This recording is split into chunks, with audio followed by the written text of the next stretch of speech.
Thank you. Thank you. Beyond boundaries. What a theme, huh? Beyond. Now, when I think of boundaries, I think of rules, regulations, and restrictions.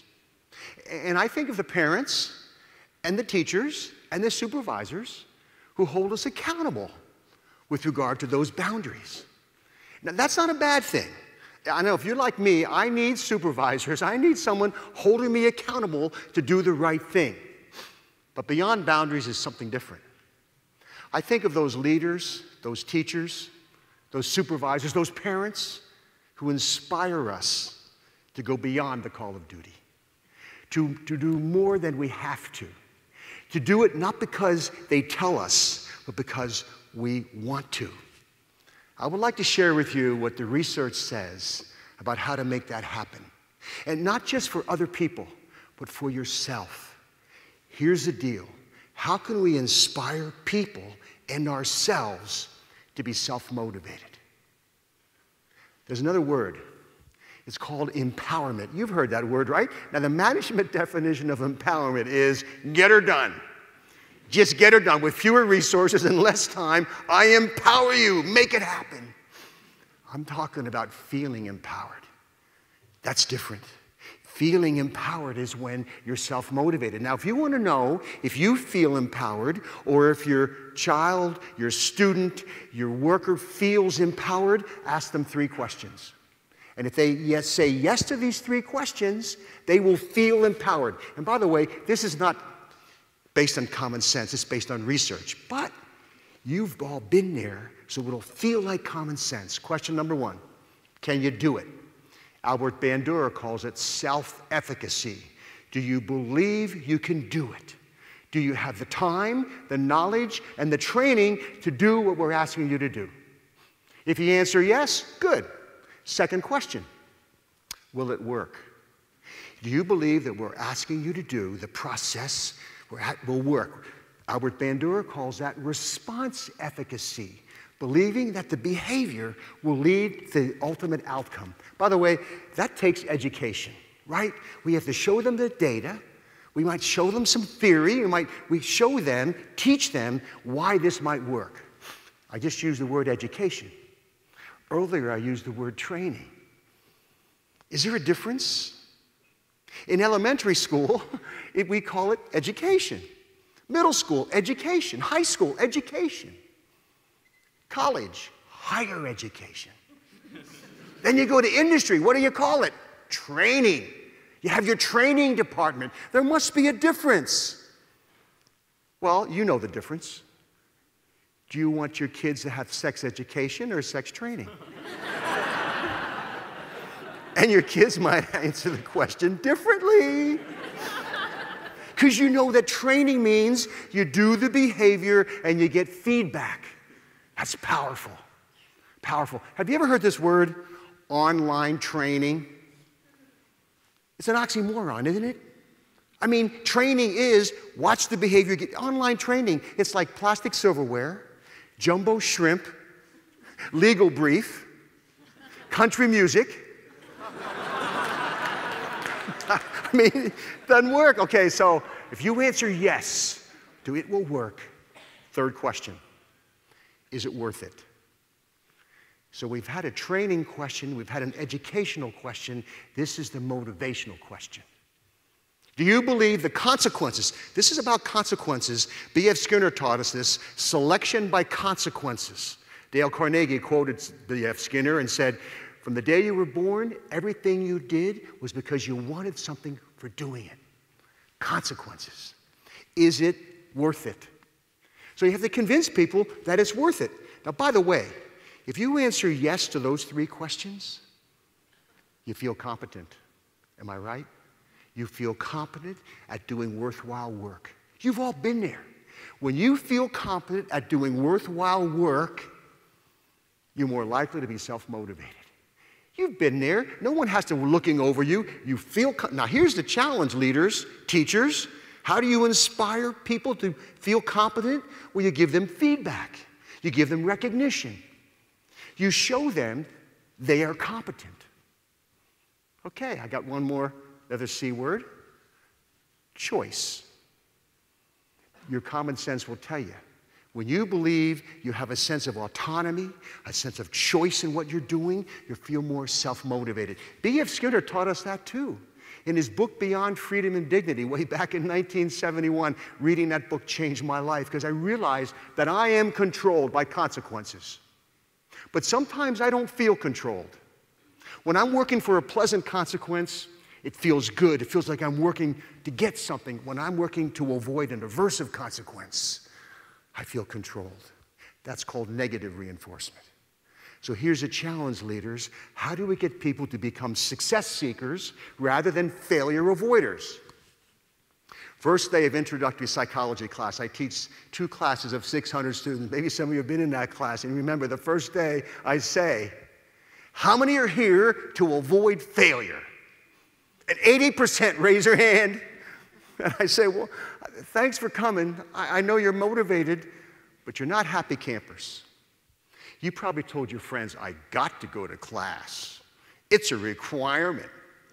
Not I get to go to class. It's an opportunity. You probably woke up to an alarm clock, not an opportunity clock. And it's all in how you see it. Really, it's all in how you see it. It's your paradigm. It's how you communicate to others and how you communicate to yourself. So Ellen Langer said in her book, Mindfulness, she said, and psychologists know, when you perceive choice, you perceive motivation. You're more motivated. So the deal is, for yourself, sit back and reflect. Be mindful of the choices you have. And talk about being a success seeker rather than a failure avoider. It's all how you talk, how you communicate to yourself and to others. I've got a 4th C word, community. Powerful word. Psychologists know that social support is critical. People who perceive a sense of relatedness, a sense of connection with other people, they feel motivated and they're happier. I want to recite a poem. It's called The Cookie Thief by Valerie Cox. And as I recite this poem, there's only 2 characters, a man and a lady. Put yourself in the situation. Be mindful. Think about the situation and what you would do. Okay, here we go. A woman was waiting in an airport one night with several hours before her flight. She hunted for a book in the airport shop, bought a bag of cookies, and found a place to drop. She was engrossed in her book and happened to see that the man beside her, as bold as could be, took a cookie or 2 from the bag between, which she tried to ignore to avoid a scene. She read, munched cookies, and watched the clock as the gutsy cookie thief diminished her stock.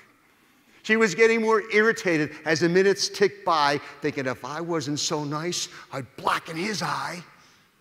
With each cookie she took, he took one too. When only one was left, she wondered what he'd do. With a smile on his face and a nervous laugh, he took the last cookie and he broke it in half. He offered her half as he ate the other. She snatched it from him and thought, oh, brother, this guy has some nerve, and he's also rude. He didn't even show any gratitude. She had never known when she'd been so galled. And she sighed with relief when her flight was called. She gathered her belongings and headed for the gate, refusing to look back at the thieving ingrate. She boarded the plane and sank on her seat. Then she sought her book, which was almost complete. As she reached in her baggage, she gasped with surprise. There was her bag of cookies in front of her eyes. If mine are here, she moaned in despair. Then the others were his. And he tried to share. Too late to apologize, she realized with grief that she was the rude one, the ingrate, the thief. So where were you where were you? Whose side were you on? Were you thinking independent or interdependent? I don't blame you if you think independent. You know, that's how we're raised. Nice guys finish last, squeaky wheel gets the grease, got to blow your own horn. You know, independent. We come into this life of ours dependent to others, and then we can't wait to become teenagers. You know, we're too old to do what kids do, too young to do what adults do, so then we'll do what nobody else would do to assert our independence. And some of us get stuck there. We're stuck. I'll do it myself. I don't need you. Not good. We need each other. We have to have each other's back. We need a sense of community. This independence culture that we got to move to interdependent. Okay, 4 C words that can fuel self-motivation and I think can fuel actively caring for people. Let me tell you a story to put it all together. It happened over 60 years ago. I remember it like yesterday. My parents asked me, hey, Scott, how'd you like to get drum lessons? How'd you like to play the drums? Oh, man, would I ever? I'm thinking of Buddy Rich and Gene Krupa. Most of you guys don't know those names, but they were the drummers. In those days, a drum was in the front of the band. They had white pearl drum sets, and I saw myself. That was my vision. I had a vision, consequences, that was my vision, and I said, yeah, I want to take drum lessons. So the teacher would bring his drum and set it next to mine. I didn't have a nice drum like this. My parents bought me a beat-up old drum at an auction, and they said to me, if you get better, if your teacher tells us you're getting, they're holding me accountable. Teacher says you're getting better, we'll get you a better snare drum, and then a bass drum, and then some cymbals, and that was my vision, and that kept me going, consequences. So the teacher would come in, and he would show me stuff. You know, this is how left hand, this is how Buddy Rich plays with his left hand and his right hand, and they would just do things like a flam. Can you hear that in the back? You okay? And this is a rim shot. He would show me stuff. I was just 10 years old, remember? And when he showed me stuff, I felt, wow. He showed me this little simple drum beat. Watch me, Scott. Watch this. And I practiced it. And I did it. I'm feeling competent. He showed me a paradiddle. Listen, paradiddle, paradiddle. And he said, you go home and you practice next week. I want to see your paradiddle. And I said, watch this. And I'd say, watch this. He said, that's a double paradiddle. Hey, we didn't get there yet. I'm reading ahead. Because I'm self-motivated. I feel competent. I'm walking through Muhlenberg High School, Allentown, Pennsylvania, and I see the music teacher, and he says, I hear you're learning to play the drums. I said, yeah, and I'm getting good. He said, you can march in the band. You can be the snare drummer. Whoa, that felt good. Another vision. Then the teacher comes into these were private lessons, by the way, $2. $2, that was a long time ago. She said, Scott, you ready to do a drum roll? I said, of course, I'm ready for a drum roll. He says, watch, Scott, here you go, watch this. Would you do that again? Scott, this is easy. Watch me. Now you practice that, and next week, I want to see a drum roll. He comes back the next week, he says, how's your drum? I can do a paradiddle. That's regression. I want to see a drum roll. Week after week, now we're talking about distress. Now we're talking about apathy. Now we're talking about learned helplessness. That's what psychologists call it.